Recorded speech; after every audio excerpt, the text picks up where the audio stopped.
অশোক সিংঘালে ফেকুৰি ফেকুৰি কান্দিছে। কাৰণ কি জানেনে? অশোক সিংঘালৰ বাপেকৰ সম্পত্তিখিনি এতিয়া কাঢ়ি আনিবলৈ বিচাৰিছে।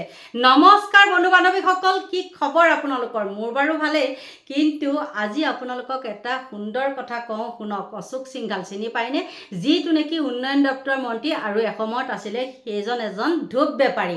আৰু সেই ধূপ বেপাৰীয়ে আমাৰ জুবিনৰ সমাধি ক্ষেত্ৰৰ কাষৰ মাটিখিনি বা সেইখিনিও তেওঁ কি কৰিছিলে? আত্মসাৎ কৰিছিলে। আৰু তেওঁ বাপেকৰ সম্পত্তি যে, সেইকাৰণে তেওঁ মানে আত্মসাৎ কৰিছিল। আৰু কৰাৰ লগে লগে এতিয়া জুবিন অনুৰাগীসকলে ধৰিছে যে মাটিখিনি এৰি দিব লাগে। আৰু আচৰিত কথা, একদম আশ্চৰ্যজনক কথা কি জানেনে? সেই সমাধি ক্ষেত্ৰখন যদি চৰকাৰী মাটি হয়, তেওঁ কাষতে লাগি থকা সেই মাটিখিনি কেনেকৈ ম্যাদী মাটি হ'ব পাৰে? আৰু তেওঁক সেইটো সুবিধা কোনে কৰি দিছিলে? তাৰ স্থানীয় কিছু লোকৰ ভাষ্য অনুসৰি যেতিয়া সেই পাহাৰটো কাটি মানে কৰিছিলে, সমান কৰিছিলে, তেতিয়া বোলে প্ৰশ্ন কৰা হৈছিলে এইটো কোনে কাটিছে বুলি।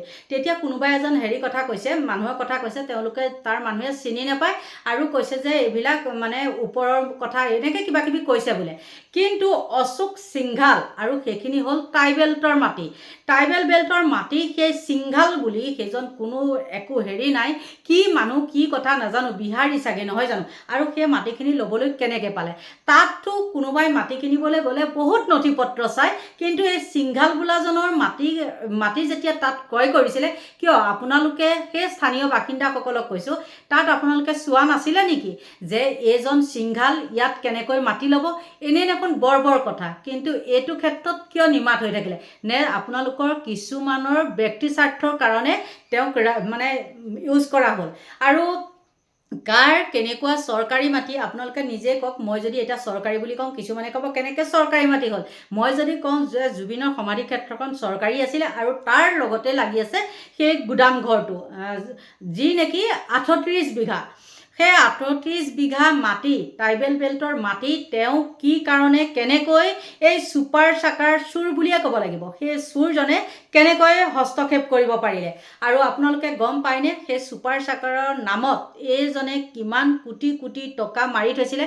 সেইটোতো আপোনালোকে বিচাৰ কৰা নাই নহয় জানো? আৰু সেইটোক লৈ পেলাই এই ধূপ বেপাৰীজনৰ হৈ কিন্তু আমি বহুবাৰ আন্দোলন কৰিছিলোঁ চচলত। আৰু চচলত আপোনালোকে চাব, এই ছুপাৰ চাকাৰৰ নামত এইটোৱে কিমান কোটি কোটি টকা লুণ্ঠন কৰি তাত লাইন কৰি থৈ দিছে, একদম গোটেই ৰাউণ্ড কৰি একদম চাই বাবা মন্দিৰৰ হেৰিলৈকে সুমুৱাই থৈ দিছে।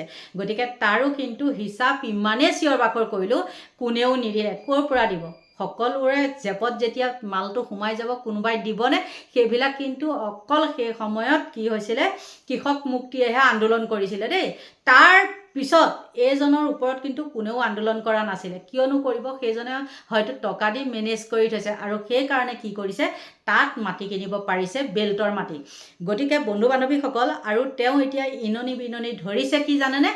সোণাপুৰৰ মাটিখিনি যদি জুবিন গাৰ্গক দিব লাগে, তেন্তে হ'লে তেওঁক বোলে মাটি দিব লাগিব ক'ত জানেনে? উত্তৰ গুৱাহাটীত। বা বাপেকৰ সম্পত্তি তাত কিনি থৈছে যে উত্তৰ গুৱাহাটীত, সেইকাৰণে মানে মুখ্যমন্ত্ৰীয়ে দিব লাগিব নহয় জানো? আৰু মুখ্যমন্ত্ৰীৰ ঘৰৰ সম্পত্তি সেইকাৰণে মুখ্যমন্ত্ৰীয়ে মানে মন গ'লে দি দিব পাৰিব নেকি? ভাবিছে নেকি আপোনালোকে? সেইটো কেতিয়াও নোৱাৰে। এতিয়া চকু থাকিব। আৰু জুবিন গাৰ্গৰ নামত সেইখিনি মাটি এৰি দিবলৈ তেওঁ বাধ্য হ'বই লাগিব। আৰু মুখ্যমন্ত্ৰীয়েও, আমি আশা কৰিছোঁ মুখ্যমন্ত্ৰীয়েও এইটোৰ ওপৰত হস্তক্ষেপ কৰিব নোৱাৰে আৰু মুখ্যমন্ত্ৰীয়ে কেতিয়াও নকৰে। মোৰ সেইটো বিশ্বাস আছে কিন্তু দেই। আপোনালোকে কি কয় নাজানো, কিন্তু মোৰ সেইটো বিশ্বাস আছে মুখ্যমন্ত্ৰীয়ে সেই মাটিখিনি যিকোনো প্ৰকাৰে জুবিন অনুৰাগীসকলৰ হাততে অৰ্পণ কৰিব, নহ'লে নহ'ব। আৰু তেওঁলোকৰ মাজত যদি কিবা বুজাবুজি আছে, চুক্তি আছে, তেতিয়াহ'লে তেওঁ হয়তো উত্তৰ গুৱাহাটীৰ ফালে মাটি দিব পাৰে।